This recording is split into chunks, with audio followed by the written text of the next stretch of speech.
तो मोदी सरकार को 8 साल पूरे हो चुके हैं, लेकिन 8 साल कितने बेमिसाल रहे हैं इस पर बातचीत करते हैं। कैबिनेट मंत्री धर्मपाल सिंह जी हमारे साथ जुड़े हुए हैं, उनका सीधे रुख कर लेते हैं। धर्मपाल जी, बहुत स्वागत है सबसे पहले तो आपका इंडिया न्यूज में। धर्मपाल जी, किस तरह से देखते हैं ये 8 साल मोदी सरकार के?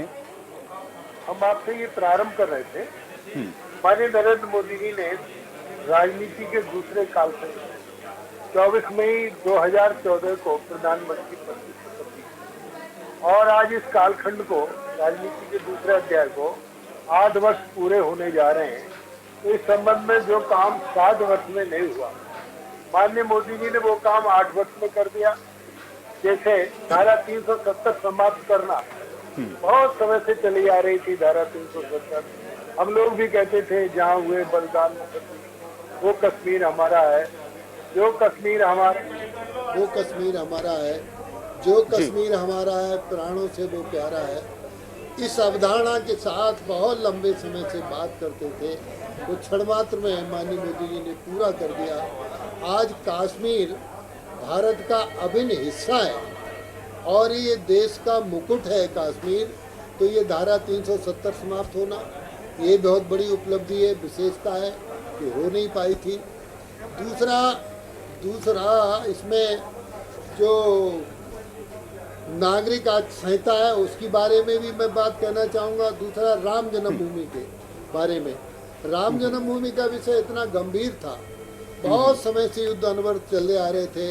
राजा वीर विक्रमादित्य के समय से ये विषय चल रहा था, जिसको माननीय मोदी जी की अगुवाई में माननीय मोदी जी ने एक बहुत अच्छी तरीके से, जिसमें न्यायालय का भी निर्णय आया, न्यायालय के निर्णय का पालन कराते हुए आज अयोध्या में भव्य और दिव्य मंदिर बन रहा है। राम जन्मभूमि के मंदिर का निर्माण भी, कार्य भी प्रारंभ हो चुका है और मोदी जी के परिकल्पना के अनुरूप उत्तर प्रदेश के मुख्यमंत्री योगी आदित्यनाथ जी ने भी अभी मंदिर निर्माण के लिए एक बहुत बड़ा रास्ता और बजट में बहुत चीज़ें संशोधित करके बजट आवंटित कर दिया है और देश का अंतर्राष्ट्रीय स्तर का हवाई अड्डा प्रभु मर्यादा पुरुषोत्तम श्री राम के नाम से वो भी देने का काम कर दिया है।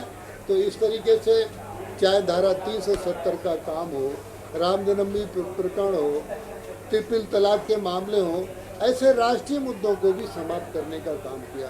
दूसरा, मैं गरीबों की ओर आना चाहूँगा। जिन घरों ने कभी भी गैस नहीं देखी थी, जिन्होंने कभी इसका प्रयोग नहीं किया था, आज गरीब के घर में रोशनी देने का काम, गरीब के घर में गैस कनेक्शन देने का काम, गरीब को आवास देने का काम, गरीब को भरपेट भोजन देने का काम ये मोदी सरकार ने किया है, मोदी जी ने किया है।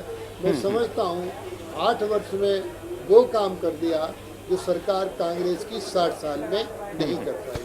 चलिए, लेकिन धर्मपाल जी देखिए, अब आपने कांग्रेस का जिक्र किया तो एक तरफ तो आप लोग अपनी 8 साल की उपलब्धियों को बता रहे हैं, लेकिन दूसरी तरफ हम लोगों ने ये भी देखा कि फिर कांग्रेस ने भी बाकायदा प्रेस कॉन्फ्रेंस करते हुए बताया कि 8 साल के अंदर आप लोगों ने जो किया उससे किस तरह से जो देश है उसका विकास रुका है। अब वो जो सवाल उठा रहे थे जिसमें उन्होंने कहा कि आप महंगाई देखिए इस समय रिकॉर्ड स्तर पर है, बेरोजगारी आप देखेंगे अपने रिकॉर्ड स्तर पर पहुंच रही है, तो आप लोग किस विकास की बात कर रहे हैं? इसको लेकर के जो सवाल उठाए गए, इसको आप किस नजरिए से फिर देखते हैं और इसका क्या जवाब है धर्मपाल जी? देखिए, ऐसा है, और कृषि इस देश की अर्थव्यवस्था है। कृषि प्रभावित होती है तो अर्थव्यवस्था प्रभावित होती है। कृषि में किसान की आय दोगुनी हो, इसके लिए माननीय मोदी जी ने पहले ही नारा दिया था और वो नारा ही नहीं है, उसको सार्थक करने का काम किया। मोदी जी के सपनों का उत्तर प्रदेश बने, इसके लिए उत्तर प्रदेश के मुख्यमंत्री योगी आदित्यनाथ जी पूरी कमर कस के काम कर रहे हैं। आज किसान के लिए भी कोई परेशानी नहीं है। रहा बेरोजगार नौजवान को रोजगार देने का काम, माननीय प्रधानमंत्री नरेंद्र मोदी जी ने, चाहे मेक इन इंडिया के साथ साथ मुद्रा योजना हो, स्टार्टअप योजना हो, स्टैंड अप योजना हो, इन योजनाओं में सारा माननीय मोदी जी चाहते हैं कि हमारा जो देश का नौजवान है वो नौकर ना बन के नौकरी देने वाला बने, उद्यम लगाने का काम करे। तो इस तरीके से जो सारे काम रोजगार कांग्रेस तो लोगों को नौकर बनाने का काम करती रही है। माननीय मोदी जी गरीबी को उन्होंने बहुत बेहतर ढंग से जाना है, इसलिए गरीबी कैसे दूर होगी इसके लिए वो नौजवानों को रोजगार देकर आगे बढ़ाने का काम कर रहे हैं। लेकिन धर्मपाल जी, एक चीज और मैं इसके साथ आपसे जानना चाहूंगा, क्योंकि जब हम लोग मोदी सरकार के 8 साल देखते हैं तो उसमें फिर हमको योगी सरकार को भी देखना पड़ेगा, और अब 5 साल पूरे हो गए, छठे साल यानी कि इस साल का पहला कार्यकाल अब आप लोग का शुरू हो चुका है। वो जो डबल इंजन की सरकार का आप लोग दावा करते हैं या जिसकी आप लोग बात करते हैं, उसमें उत्तर प्रदेश को इन 8 सालों में और इसके अलावा अगर हम लोग ये 6 साल देखें तो कितना लाभ मिला है, या उन चीजों के साथ अब कितना उसको कनेक्ट कर पाए हैं, कितना जोड़ पाए हैं, इसको आप किस नजरिए से देखेंगे? देखिए, कल ही योगी सरकार का बजट पेश हुआ है। माननीय मुख्यमंत्री योगी आदित्यनाथ जी ने 5,15,000 करोड़ का बजट, जो सबसे बड़ा बजट प्रस्तुत किया है। इसमें गांव, गरीब, किसान और व्यापारी, कर्मचारी सभी का ध्यान रखा गया है। ये हमारी योगी सरकार का बजट एक तरीके से किसी भी सरकार का बजट, योगी सरकार का बजट ये प्रदेश की जनता का दर्पण है। ऐसा दर्पण जिसमें गरीबों का चेहरा दिखाई दे, ऐसा दर्पण जिसको कहीं न्याय नहीं मिलता है उनको न्याय दिखाई दे, ऐसा दर्पण जो शोषित है, दलित है, पिछड़े हैं, उपेक्षित हैं, उनको घर बैठे न्याय मिल जाए, इसका हमको करने का काम योगी सरकार कर रही है। तो इसलिए मैं समझता हूँ, मैंने जो आपसे पहले ही कहा था, मोदी जी के सपनों का प्रदेश बने, इसके लिए माननीय उत्तर प्रदेश के मुख्यमंत्री योगी आदित्यनाथ जी अक्षरशः काम कर रहे हैं। लेकिन धर्मपाल जी, इसमें मैं आपकी भूमिका को भी थोड़ा समझना चाहूंगा, क्योंकि एक तो कैबिनेट की जिम्मेदारी जो आपके ऊपर है, और जिस तरह से जो विजन लेकर के, चाहे हम प्रधानमंत्री को देखें या फिर योगी आदित्यनाथ को देखें, जिसमें वो 100 दिन का एजेंडा भी तय करते हैं, कैसे आप लोग इन सारी भी चीजों के बीच में सामंजस्य बिठा पा रहे हैं? और अभी आपका आगे का टारगेट क्या है? क्या आपने अपने लिए लक्ष्य निर्धारित किया है कि नहीं आपको ये करना है अपने इस कार्यकाल के अंदर? अगर उस विजन को भी आप बता पाए। देखिए, आपने अच्छा प्रश्न किया है।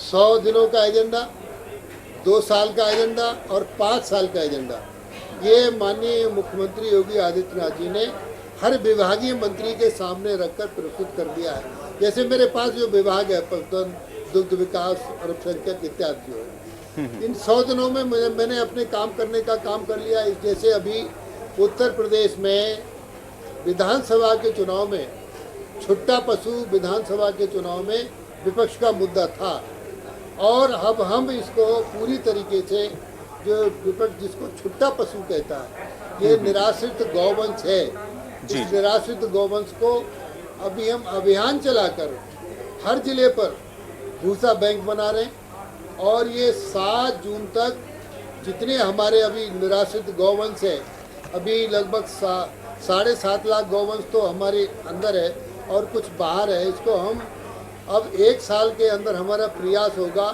ये छुट्टा पशु निराश्रित गौवंश सड़कों पर, किसानों के खेतों में, शहरों में, कस्बों में समस्या का सबब नहीं बनेगा। हम इनको आश्रय स्थल देकर ये गौ सेवा को करते हुए गौ आश्रय स्थल को हम आत्मनिर्भर बनाने का काम करेंगे।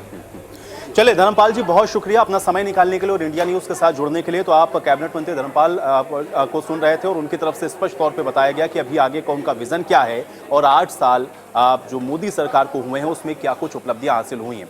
चलिए, इसी के साथ आज न्यूज़ रूम लाइव में मेरे साथ फिलहाल इतना ही, लेकिन आप बने रहिए इंडिया न्यूज़ उत्तर प्रदेश उत्तराखंड के साथ। नमस्कार।